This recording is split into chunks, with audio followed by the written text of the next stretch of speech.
Practices of Peace and Joy, Chapter 14.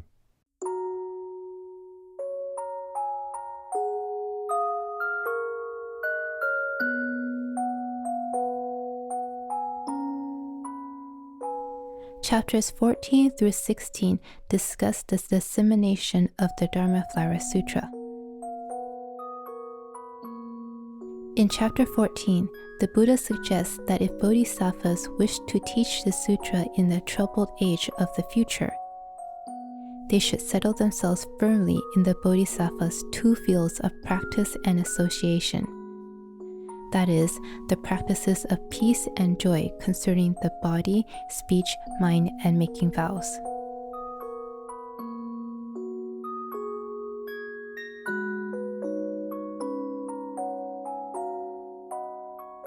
At that time, the Dharma Prince Bodhisattva, Mahasattva, Manjushri, said to the Buddha, "World-honored one, all these bodhisattvas are extremely rare. Reverently complying with the instructions of the Buddha, they have made great vows to protect, uphold, read, and teach this Dharma Lotus Sūtra in the future troubled age. World-honored one, how should these bodhisattvas, Mahasattvas, teach this sutra in the future troubled age?" The Buddha said to Manjushri, "If bodhisattvas, Mahasattvas, wish to teach this sutra in the future troubled age, they should settle themselves firmly in four kinds of practice. First, by settling themselves firmly in Bodhisattva's field of practice and field of association, they will be able to expound this sutra for living beings." Manjushri, what is the Bodhisattva Mahasattva's field of practice? If Bodhisattvas Mahasattvas dwell on the ground of patience, are gentle and compliant, not impetuous or irascible, and if their minds are not fearful. Furthermore, if they practice as if practicing nothing while perceiving all phenomena as they really are, and if they refrain from making discriminations, then this is called the Bodhisattva Mahasattva's field of practice. What is meant by the Bodhisattva Mahasattva's field of association? Bodhisattvas Mahasattvas do not seek to associate with kings, princes, great ministers, or officials.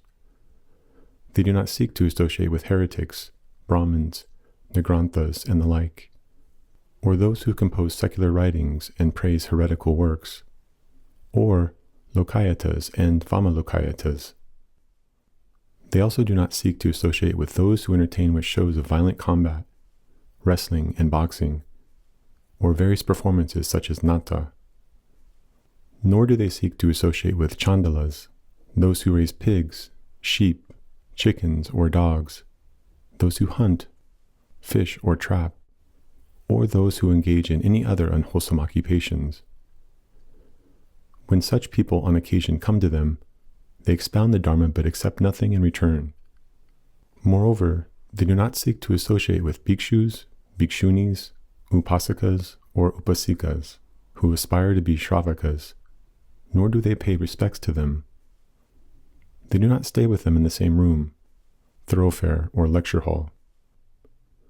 When such people on occasion come to them, they teach the Dharma appropriate to their capacities and expect nothing in return.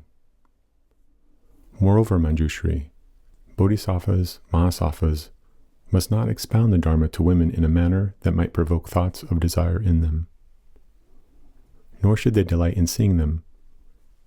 If they enter the houses of others, they should not speak with young girls, maidens, widows, and so forth. Furthermore, they should not approach the 5 kinds of unmanly men or become close friends with them. They should not enter someone else's house alone. If for some reason they must enter alone, they single-mindedly recollect the Buddha. If they expound the Dharma to women, they do not show their teeth when smiling, nor do they expose their chests. Even for the sake of the Dharma, they do not grow intimate with them, how much less for the sake of other matters. They take no delight in raising young disciples, young shramaneras, nor do they take pleasure in sharing the same teacher with them. They always like to meditate, cultivating and composing their minds in a quiet place. Manjushri, this is called the first field of association.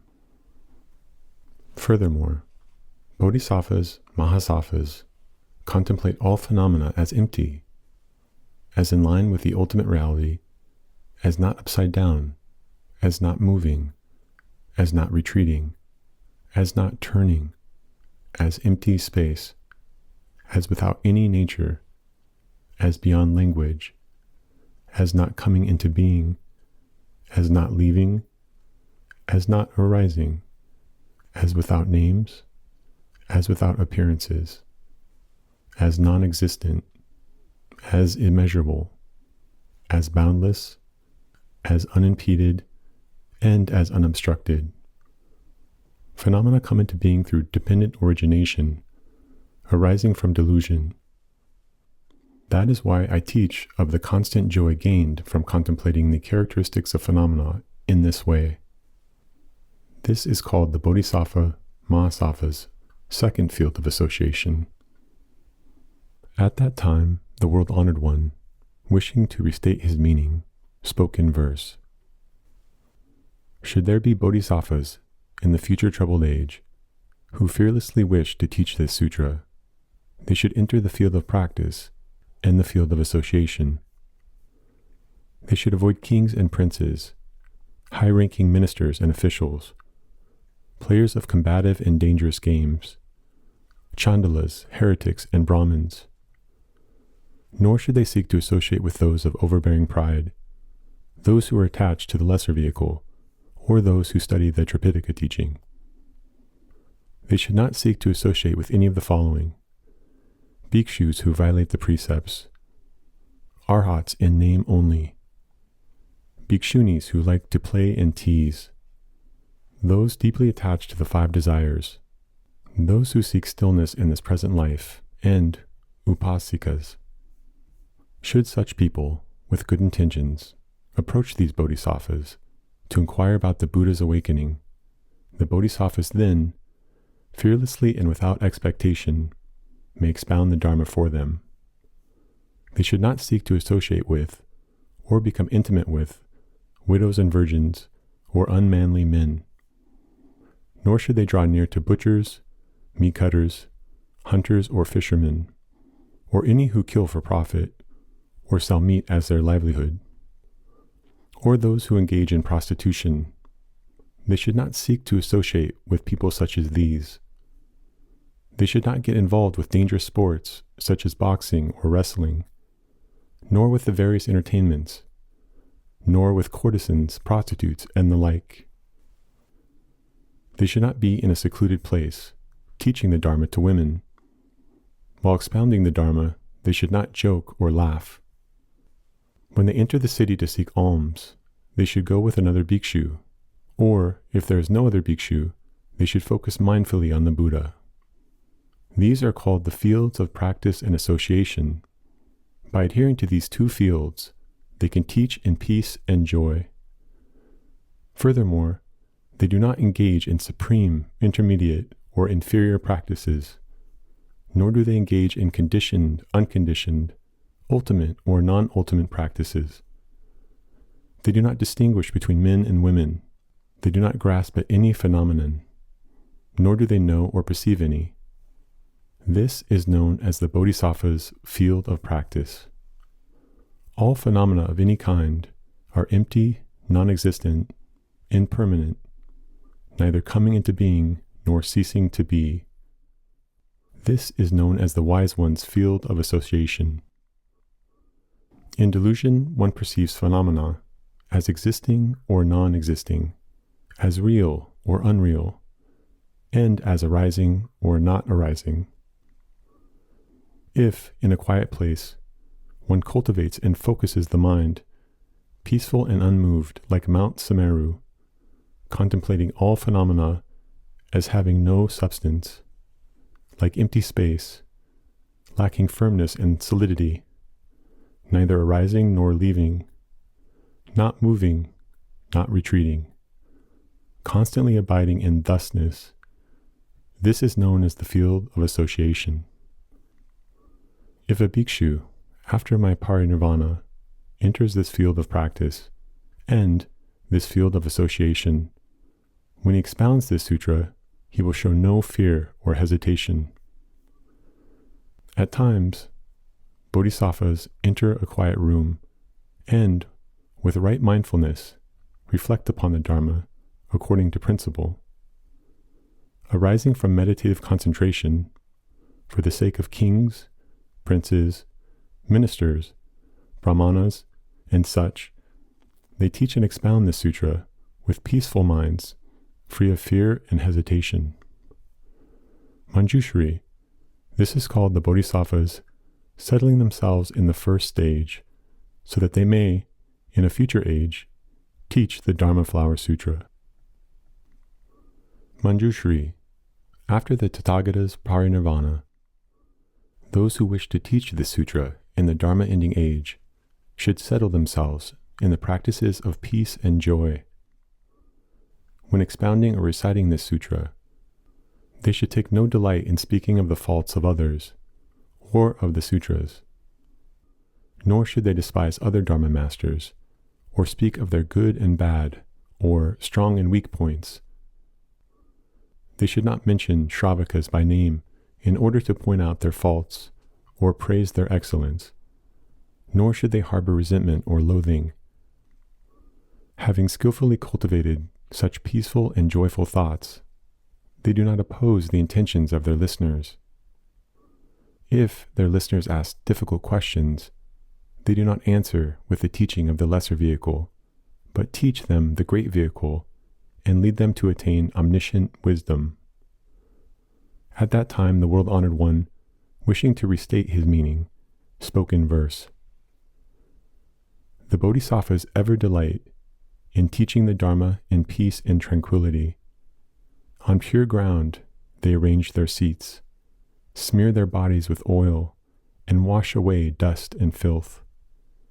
Wearing fresh, clean clothes, completely pure within and without, seated comfortably on their Dharma seats, they respond to all questions.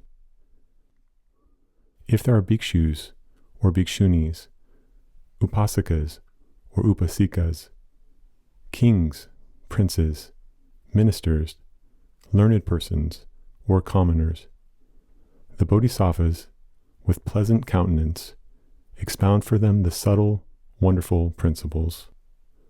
If someone asks difficult questions, the Bodhisattvas answer in accord with principles, giving detailed explanations that make use of causes and conditions, as well as analogies. Through such skillful means, they inspire all to bring forth the resolve, which gradually strengthens as they gain entry into the Buddha's path.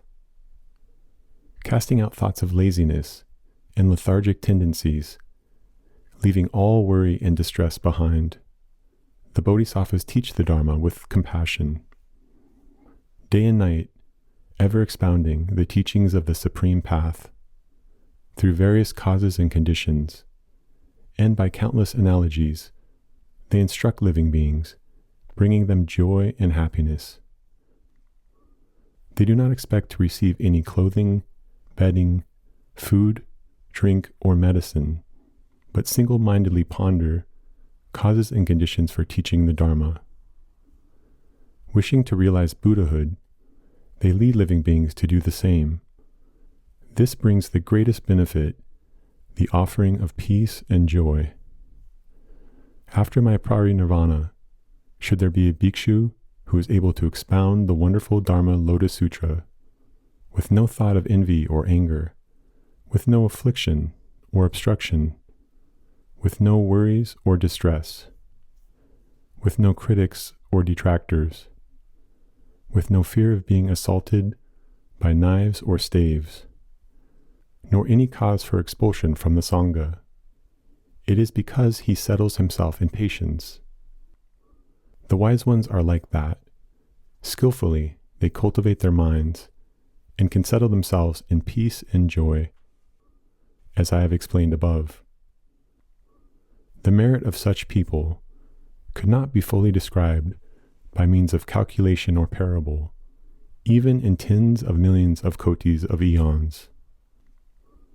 Furthermore, Manjushri, in the future age of the Dharma's demise, when the Dharma is about to perish, the Bodhisattvas, Mahasattvas, who uphold, read, or recite this sutra should harbor no thoughts of envy, flattery, or deceit. They should not ridicule or revile those who study the Buddha's path. Nor should they comment on their strengths or weaknesses.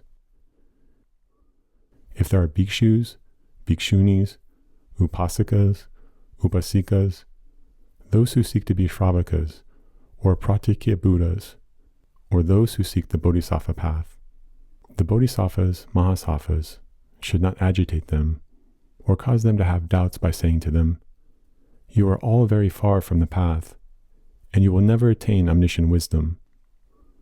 Why? It is because you are careless and lax in the path. Furthermore, they should not use sophistry to discuss the Dharma and thereby provoke contention. They should bring forth great compassion toward all living beings, and think of all the Tathagatas as compassionate fathers, and of all Bodhisattvas as great teachers. They should always deeply revere and respect all the great Bodhisattvas of the 10 directions.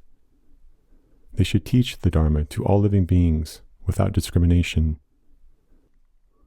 For the sake of complying with the Dharma, they should teach neither too much nor too little. Even to those who deeply love the Dharma, they should not teach too much. Manjushri, in the future age of the Dharma's demise, when the Dharma is about to perish, when these Bodhisattvas, Mahasattvas, who are able to accomplish the third practice of peace and joy, are expounding this Dharma, no one will be able to trouble or confuse them. They shall gain good companions with whom they will read and recite this sutra. Large multitudes will also gather to listen to it and accept it. Having heard it, they will be able to uphold it. Having upheld it, they will be able to recite it. Having recited it, they will be able to explain it. Having explained it, they will be able to write it out or have others write it out, to make offerings to the scriptures, and to revere, honor, and praise them. At that time, the world-honored one, wishing to restate his meaning, spoke in verse.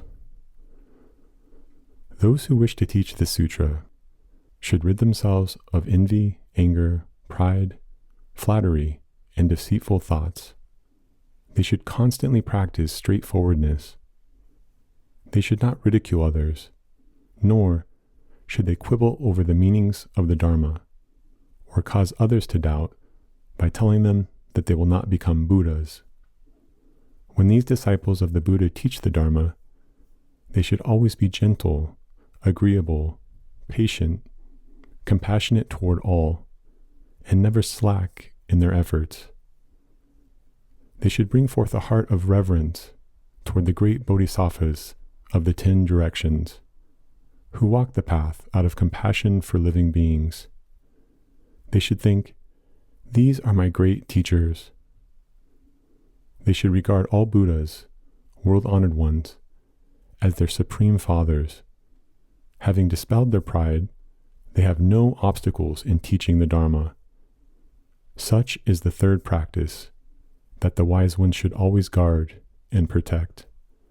Single-mindedly practicing peace and joy, they will be revered by countless multitudes. Furthermore, Manjushri, in the future age of the Dharma's demise, when the Dharma is about to perish, the Bodhisattvas, Mahasattvas, who uphold the Dharma Flower Sutra, should think with great kindness of those at home and those who have renounced the household life.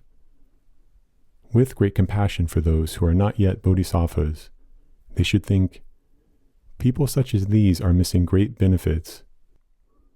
Although the Tathagata has taught the Dharma, employing skillful means according to what is appropriate, they do not hear it, know it, awaken to it, inquire into it, believe it, or understand it.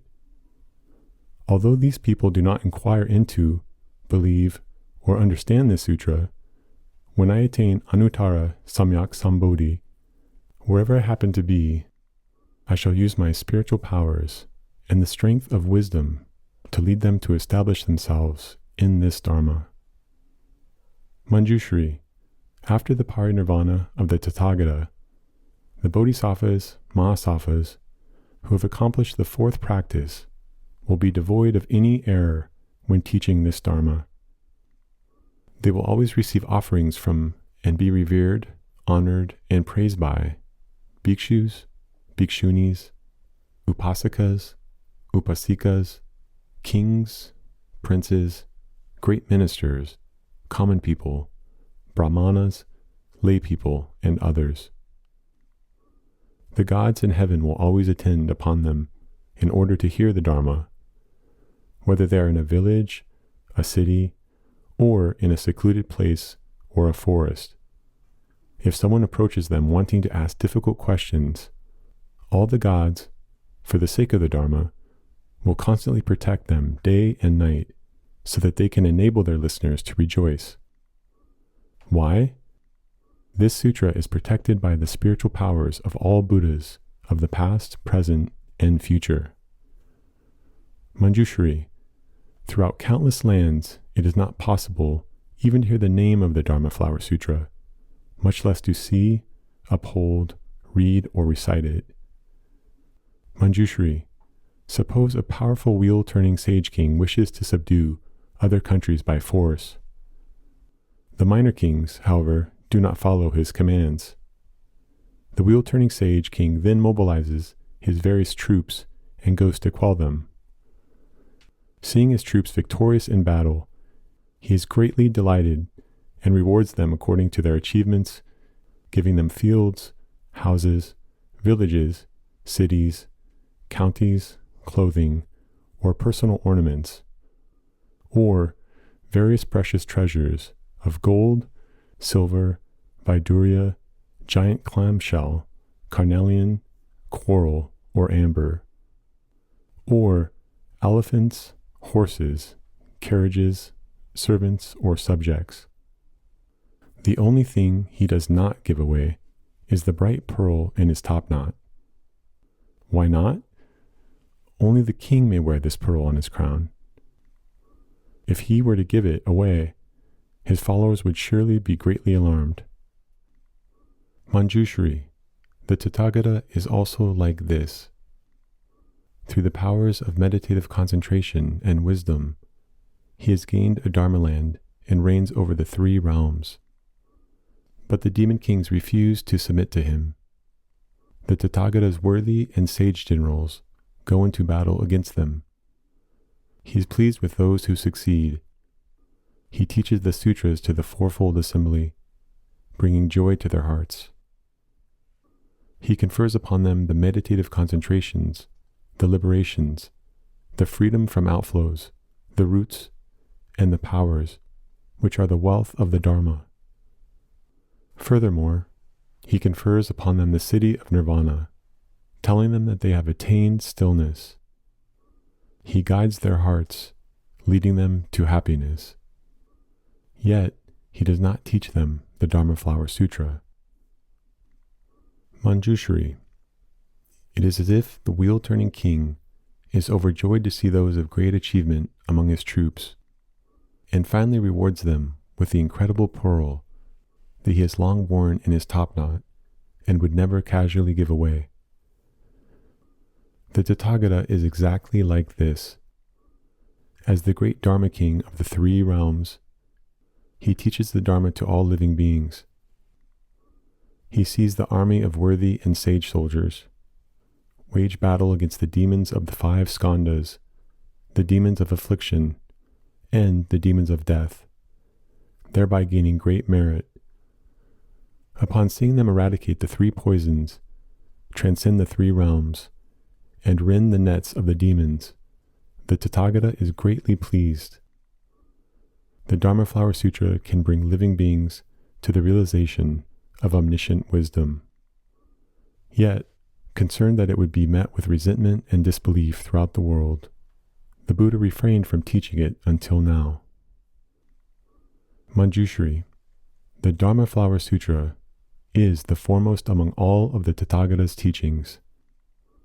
Of all their teachings, it is the most profound and is only conferred at the very end, just as the mighty king long preserved his bright pearl and did not give it away until now. Manjushri, the Dharma Flower Sutra, is the esoteric treasury of all Buddhas, Tathagatas. Among all the sutras, it is supreme. For a long time, it has been guarded and protected. It has never been carelessly taught. Today, for the first time, I am explaining it to you. At that time, the world-honored one, wishing to restate his meaning, spoke in verse. Those who always practice patience and have compassion for all will be able to expound the sutras praised by the Buddha. In the future age of the Dharma's demise, those who uphold this sutra should be kind and compassionate toward those at home, those who have left home, and those who are not yet bodhisattvas, thinking, those who do not hear or believe this sutra are missing something great.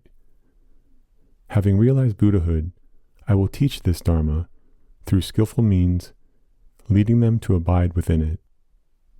It is like a powerful wheel-turning king rewarding his soldiers after a successful battle with various gifts such as elephants, horses, carriages, body ornaments, fields, houses, villages, cities, and counties. He may give clothing or various rare treasures, servants, objects of wealth, or other valuables. He gives them with joy. Should there be those, strong and brave, who can perform difficult tasks, the king will take from his topknot his bright pearl and give it to them. The Tathagata is also like this. He is king of all dharmas, with patience, great power, and the precious treasury of wisdom. Through great kindness and compassion, he transforms the world in accord with the Dharma. Seeing all people suffer pain and agony, he teaches various dharmas for their sake as they battle with the demons in search of liberation. Through great skillful means, he teaches them these sutras. Once he knows that living beings have gained their required strength, he teaches the Dharma flower in the end. In giving this reward, he is like the king who unties his topknot and gives away his bright pearl. Highest among the multitude of sutras, this sutra is most revered. I always guard and protect it, never teaching it indiscreetly. Now the time is right to expound it for you. After my parinirvana, those who seek Buddhahood, wishing to expound this sutra in peace and tranquility, should familiarize themselves with these 4 practices. Those who read this sutra will always be free of worries and afflictions. They will be without pain or sickness, with countenances fresh and bright. They will not be born poor, lowly, or ugly. Living beings will be happy to see them, as if admiring worthies and sages. All these celestial youths will serve as their servants. Knives and staves will not hurt them. Poison will not harm them. Should someone revile them, he would not be able to open his mouth. They will travel fearlessly, like the Lion King. The light of their wisdom will shine like the sun. In dreams they will see only wonderful things. They may see the Tathagatas seated on their lion thrones, with a multitude of bhikshus surrounding them as they expound the Dharma. They may also see the dragons, spirits, asuras, and others, numerous as the Ganges sands, with palms joined reverently. They will see themselves appearing to expound the Dharma for them. Furthermore, they will see all the Buddhas, their bodies of golden hue, radiating infinite light that shines everywhere, teaching all the Dharmas with pure voices. When the Buddhas teach the Supreme Dharma to the fourfold assembly, they will see themselves there as well, with palms joined, praising the Buddhas. Hearing the Dharma, they will rejoice and make offerings to the Buddhas. They will attain dharani and realize irreversible wisdom. The Buddhas, knowing that their minds have profound insight into the Buddha's path, will then confer upon them predictions of supreme, perfect awakening, saying, "You, good men, will in a future age attain infinite wisdom in the great path of the Buddha. Your land shall be splendid and pure, vast and incomparable, and the fourfold assembly there will listen to the Dharma with palms joined. They will also see themselves living in the forest and practicing wholesome dharmas. Having realized ultimate reality while absorbed in meditative concentration, they will see the Buddhas of the 10 directions. The Buddhas have golden bodies adorned with the majestic hallmarks of myriad merits. Having heard the Dharma, they teach it to others. Thus, they always have good dreams like these. They may also dream of being a king who renounces his palace, his retinue, and the supreme wondrous objects of the 5 desires, as he is going to the site of awakening. There, beneath the Bodhi tree, they sit upon the lion throne, seeking the path for 7 days and attaining the Buddha's wisdom. After realizing the supreme path, they rise and turn the Dharma wheel, teaching the Dharma to the fourfold assembly. Throughout tens of millions of kotis of eons, they expound the wondrous Dharma for ending outflows and save countless living beings.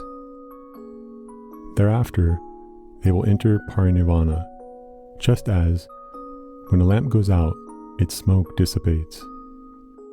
If, in the future troubled age, someone teaches this foremost Dharma, this person shall gain the great benefit of the merit described above.